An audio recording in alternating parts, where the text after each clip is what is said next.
Jewish Channel's Week in Review. Netanyahu's policies come full circle, Motel the Tailor refreshed and renewed, and more of the Jewish news that's changing your world right now in this episode of the Week in Review. Hello, and welcome to the Jewish Channel's Week in Review. I'm Stephen I. Weiss. A set of several hundred apartments in East Jerusalem is now on the market, sending a clear message about the plans and approach of Israeli Prime Minister Benjamin Netanyahu. The 450 or so apartments stretch across two neighborhoods in East Jerusalem. It was the announcement of plans for those apartments during a visit to Israel by Vice President Joseph Biden that launched a significant diplomatic crisis in 2010, when Netanyahu had been occupying the Prime Minister's office for less than a year, and amid pressure from the United States to freeze new settlement construction to make way for peace talks. I condemn the decision by the government of Israel to advance planning for new housing units in East Jerusalem, Biden said in a statement from Israel in 2010, adding, "The substance and timing of the announcement, particularly with the launching of proximity talks, is precisely the kind of step that undermines the trust we need right now and runs counter to the constructive discussions that I've had here in Israel." The Obama administration did eventually get the Netanyahu administration to agree to a partial settlement construction freeze, and that led to brief peace talks in 2010, which broke down amid, again, plans to build in the West Bank and East Jerusalem. A year ago, Netanyahu approved building plans for these apartments, but the actual building of the apartments was put on hold, according to JTA, quote, out of fear of international condemnation. In the past year, Netanyahu won re-election with a clear mandate for right-wing governance, and amid an election eve declaration that there would not be a Palestinian state while he is prime minister. Then last week, Netanyahu and Obama met and spoke cordially and publicly, amid a clear message that the Obama administration would no longer be pursuing a peace deal, and the Netanyahu administration would no longer be criticizing the Iran nuclear deal. And that brings us to this week, and the announcement of the apartments being built and sold. It's a story that tracks nearly the entire length of the Netanyahu and Obama administrations, and that flows throughout their relationships with each other. As we see this announcement this week on the heels of the Obama and Netanyahu meeting, these apartments send a clear message of where Netanyahu and Israel are headed, while the Obama administration's silence sends a clear message as well. We have moved past the idea of an Israeli-Palestinian relationship or two-state negotiated solution to a question of who will unilaterally direct the future of different portions of the West Bank and East Jerusalem. Palestinian Authority President Mahmoud Abbas has won recognition of the State of Palestine from the United Nations General Assembly, 136 countries, and so far one member of the European Union, Sweden. Netanyahu has won an election on a promise that that Palestinian state won't exist on his watch, and is resuming new building in East Jerusalem and the West Bank with presumably some diplomatic cover from the United States and others in an administration elected to serve until 2019. Without much focus from the United States or after the Paris terrorist attacks over the weekend from the European Union, each side may be given a relatively free hand to pursue a furthering of its agenda, as the peace process and Oslo Accords become an increasingly distant part of the region's past.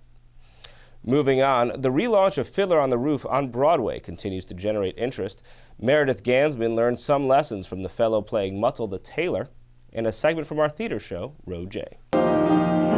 Of wonders, miracle of miracles, God took a Daniel once again. The musical Fiddler on the Roof is practically in Adam Kantor's blood. Kantor made his theatrical debut in the musical in Great Neck North Middle School in 6th grade, playing Mendel, the rabbi's son. And then in 8th grade, 2 years later, I really moved up the ladder, and I played Tevye, giving you a fake beard, pillow stomach, the works. Now in the musical's 5th Broadway revival, Kantor plays Motel the Tailor. In preparation for the production, Kantor visited Eastern Europe, the home of his own ancestors, and where Shalom Aleichem wrote the Tevye stories. So the story of Fiddler is not so far from my story. Right. In fact, it's quite close. In the life of the shtetl, the tailor helped to create Jewish identity, Kantor says. He's a stitcher. He is binding things together. He is maintaining community in a way. Clothing was an important way of showing your Judaism. Kantor connects more with his character and his own Eastern European Jewish roots by keeping his great-grandfather's tallis and prayer bag and his great-great-grandfather's book of transcribed cantorial music in his dressing room. And though Kantor is cut from the same cloth as the musical's heritage, there's a problem. Although I play Motel the Tailor, I do not know how to sew. This is a shanda. So as Kantor pieces together the production, we visited Arel Studios, where Tony Award-winning costume designer Catherine Zuber's costumes for Fiddler on the Roof are produced. For an introduction to tailoring, first, studio owner Ilya Fedatkov showed us the basics, thimbles in hand. Oh, this is for me. Okay. I'm the real tailor. Yeah. And now to thread the needle. Oh, that's a lot harder than it looks. Wait. But now, wait, no, don't help me, Ilya. Don't you help me. What if I could pull my teeth? No? But Kantor is determined. Once he succeeded in threading the needle, he was ready to sew his first stitch to affix the button on the very vest he will be wearing in the show. And so we said a blessing for the occasion. Shehakianu, Vikiyamanu, Vihigianu, Lazman Hazeh. Oh, the needle came out. But practice makes perfect. And as Motel the Tailor sings, Wonders, miracle of miracles, God took a tailor by the hand, turned him around, and miracle of miracles, led him to the promised land. When day Moment of truth. Dun, dun, dun, dun, dun. Very good. I think this is good. hand stitching mastered, Ilya moves Kantor to a sewing machine, an exciting innovation in Fiddler on the Roof's early 20th century Anatevka. Here we go. Oh, okay. Good. Well, good. Yeah.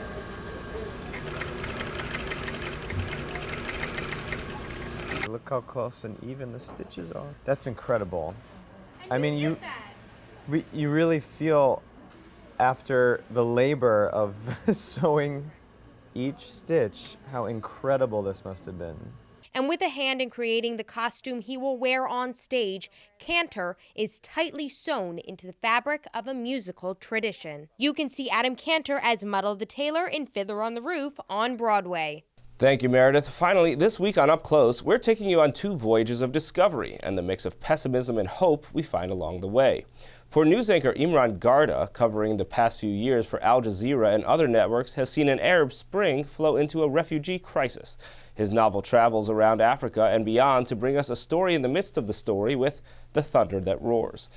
And then, Meera Subramanian visited the land of her father to explore the way the world's largest democracy was coping with environmental problems and how some Indians hope to forge a new path. She tells her story in A River Runs Again, India's natural world in crisis, from the barren cliffs of Rajasthan to the farmlands of Karnataka. Here are some of the highlights from my interview with Meera Subramanian. Wherever we go around the world, we find one constant. People mess it up. They do, and then the flip side of that is that some people try to fix it.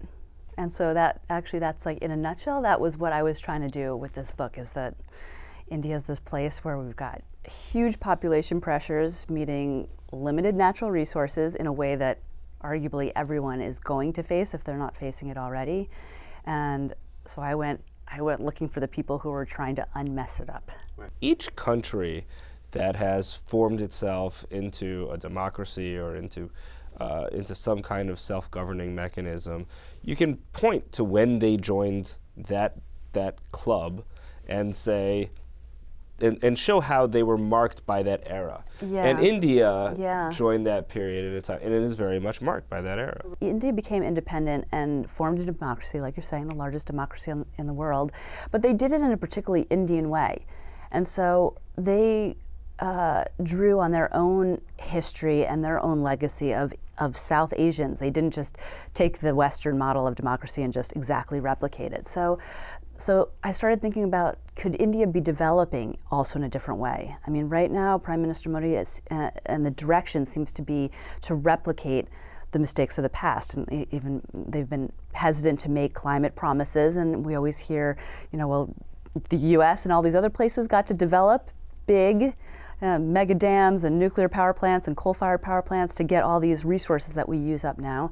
And now it's China and India's turn. So we hear that argument a lot. And but we know how that story plays out. We know that leads to like really excessive pollution. We know that those resources that are tapped into run out, and then you're kind of stuck. And so I guess I started realizing that there was maybe an opportunity that India may or may not be taking about trying to develop a new model of sustainable development. When you look at, for example, you take a deep look at farming, Yeah. and you talk about the Green Revolution, when developing countries all around the globe in the 50s and 60s got all these modern farming techniques and modern farming chemicals and modern farming machines that we now know have major trade-offs for the surrounding country, at least, and for the people working the land. Right. Yeah, and that's the thing. It's like, some people are like, wait, I thought the Green Revolution was just this miracle. And it's like, in some respects, it was. It fed a lot of people, and famine hasn't happened in India since then. But malnutrition is still widespread. There are still, more malnutrition there than in sub-Saharan Africa. So it hasn't fully solved those problems. And exactly like you said, the questions of like what price did we pay to get those yields? And then the follow-up question is, how long can we even sustain those yields? And already it's clear that the methods plateau and then sometimes even decrease. And so then you're on the hamster wheel of like, what's the next thing we're going to do to deal with the chemicals that we put on, that the insects then dealt with evolution to figure out ways around those things, and then the pests come back.